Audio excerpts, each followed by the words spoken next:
الحمد لله رب العالمين. ماتش كبير، ماتش مهم. المنتخب عمل اللي عليه وزيادة.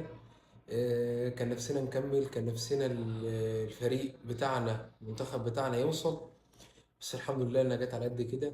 صحيح احنا زعلانين على اجراءات الحكم اللي ما كانتش في صالحنا طبعا.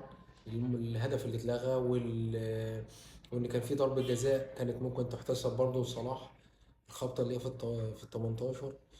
بس الحمد لله وصلنا لمكانة حلوة برضه، ان انت تلعب مثلا في دور ال 16. حاجة كويسة. طبعا انت احسن كده من 16 فريق، دي حاجة كويسة وحاجة جميلة، وان شاء الله بإذن الله كأس العالم الجاي نوصل. احنا طبعا كان الحلم بالنسبة لنا قريب، قريب قوي قوي قوي، وعشان راح فأكيد زعلانين. ان شاء الله مصر تعملها، لسه قدامنا كتير.